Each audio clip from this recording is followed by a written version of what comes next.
Sir एक सवाल है, होम्योपैथी में रोल ऑफ सप्रेशन क्या है?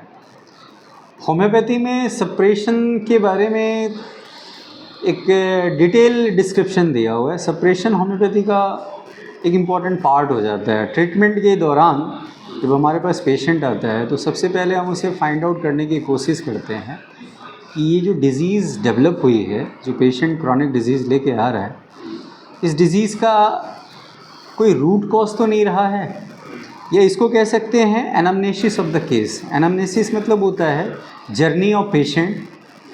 जैसे आज हमारे पास एक पेशेंट आके स्टेशनरी हो गया, अभी हमारे पास सिकनेस के एक स्टेट में पेशेंट आ रहा है, तो इस सिकनेस के स्टेट में जो जर्नी इसने तय की from the state of healthy condition to the state of now a disease full blown picture, मतलब आज वो पूरी तरह से बीमार है। तो ये बीमार मतलब मान लो कि वो दिल्ली तक पहुंच चुका है, लेकिन वो रहने वाला यूपी का है या गोरखपुर का है या बलिया का है, तो वो दिल्ली पहुंचा कैसे, किन रास्तों से वो पहुंचा है, कौन कौन से पड़ाव पड़े होंगे, ये उसकी जर्नी हम इंक्वायरी करेंगे। तो वैसे एक डिज़ीज़ स्टेट में जब पेशेंट आता है फुल ब्लोन पिक्चर लेके, तो हमारे लिए इम्पॉर्टेंट हो जाता है कि वो हेल्दी कंडीशन से सिकनेस के स्टेट में आया कैसे, और इसके बीच उसको क्या क्या सिकनेसेस हो चुके हैं। एंड इसको कहते हैं history of the patient, and that is anamnesis. Anamnesis मतलब होता है developmental history of the sickness of the patient, मतलब जो उसकी सिकनेस जो है कैसे वो डेवलप हुई, कैसे वो एडवांस हुई, और किन कारणों से ये फुल ब्लॉन पिक्चर के रूप में हमारे पास आया है। तो इसमें सबसे इम्पॉर्टेंट पार्ट हो जाता है सप्रेशन। बहुत सारे पेशेंट आते हैं, वो कंप्लेन करते हैं कि डॉक्टर साहब जब मैं छोटा था तो मैं बहुत स्वस्थ था, बार बार मेरा पेट खराब होता था, या मुझे लेटरिन की आदत थी 3 में 4 बार 5 बार, यहाँ तक कि गांव के लोग मेरा मजाक उड़ाते थे, लेकिन मुझे कोई सिकनेस नहीं थी, मैं मस्त अपना जीवन जी रहा था। या बहुत सारे बच्चे ऐसे बताते हैं कि डॉक्टर साहब मुझे हर 1 महीने में एक बार फीवर हो जाता था, लेकिन मैं बढ़िया जीवन जी रहा था, और अचानक जब मेरा वो फीवर का इलाज हुआ, उस फीवर के लिए मैंने एलोपैथिक दवाई खाई या दूसरी किसी दवाई को मैंने खाया, और मेरा फीवर जब अबॉर्ट हुआ, उसके बाद से मुझे आए दिन कुछ ना कुछ प्रॉब्लम, या मैं एक ऐसे रिदम में चला गया जहाँ पे मेरा जो कंफर्ट था, मेरा जो ईज़ था, मेरा जो फ्रीडम था, मेरी जो अपनी फ्रीक्वेंसी थी जिसमें मैं अपना सारा वर्कआउट कर लेता था without any stress, without any fatigue, without any downfall, आज मैं वो नहीं कर पा रहा हूँ। मेरी जो अपनी ट्रू पोटेंशियल थी, जो ट्रू एनर्जी थी, जिसके सहारे मैं अपना वर्कआउट प्रॉपर करता था, वो ट्रू वर्कआउट मेरा लॉस्ट हो चुका है।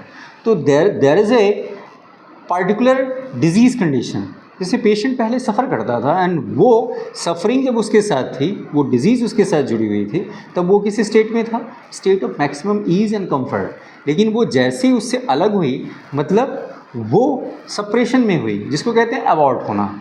जैसे फीवर हो गया, और दूसरा मैंने बताया डायरिया। तीसरी चीज़ आती है जो पेशेंटों में देखने को मिलती है, और वो होती है बहुत फ्रिक्वेंट आती है, वो स्किन डिजीज़ होती है।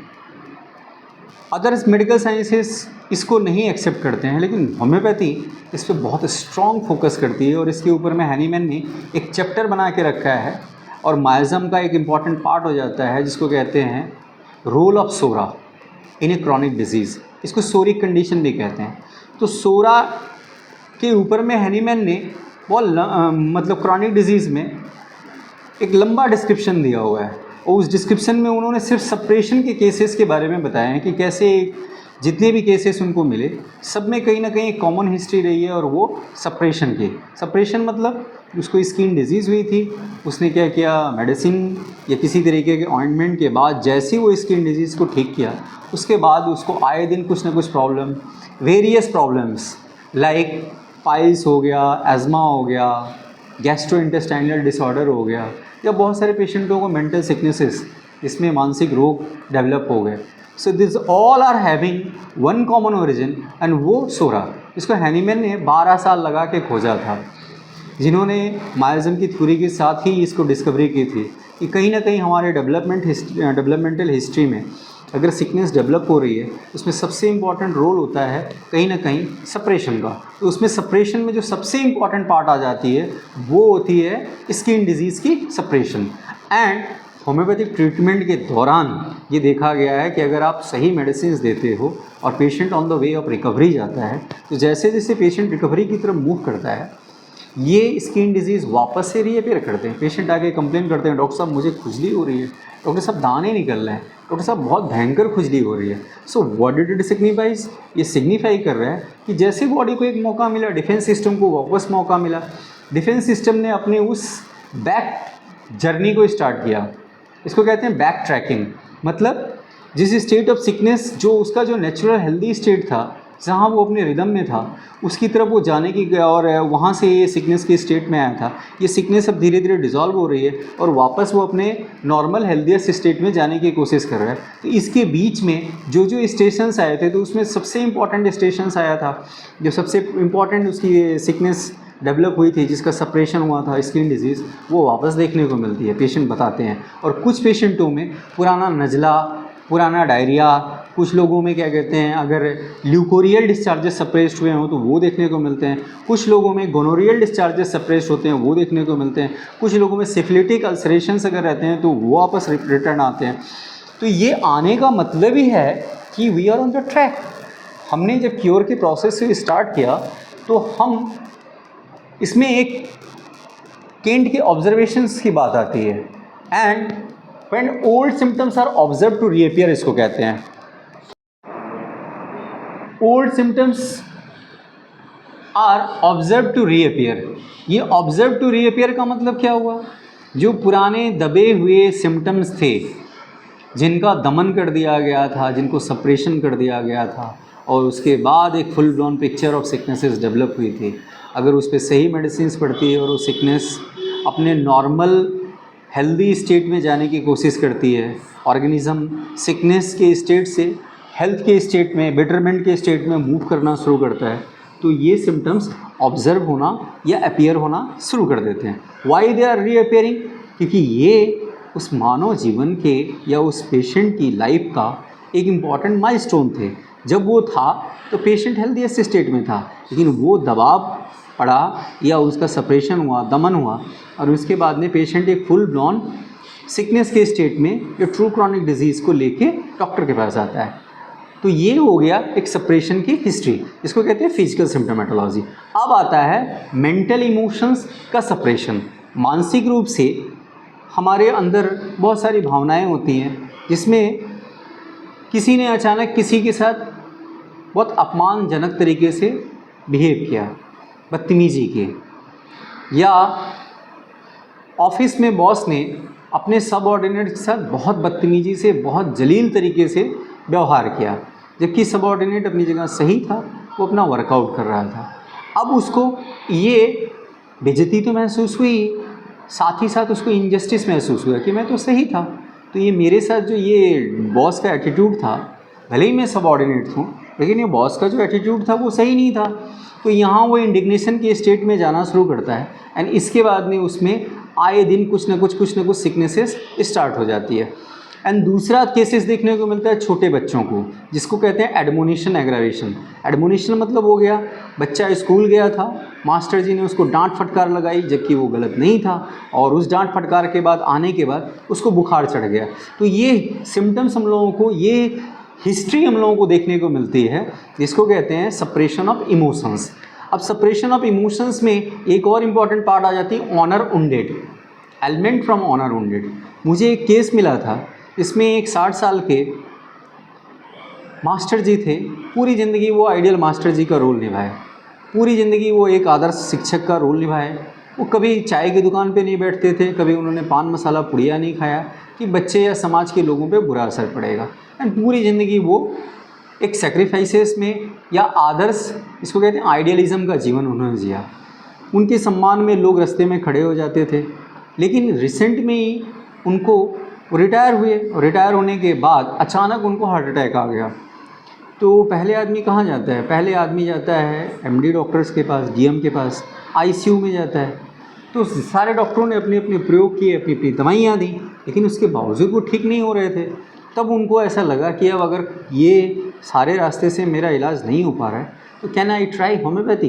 तो एक दिन वो हमारे पास आए, जो डॉक्टर साहब क्या आपके सिस्टम में कुछ ऐसा है, मुझे अचानक से 1-2 महीने से ये दिक्कतें आ रही हैं और एक अटैक भी आ चुका है, क्या आपके पास कोई ट्रीटमेंट है?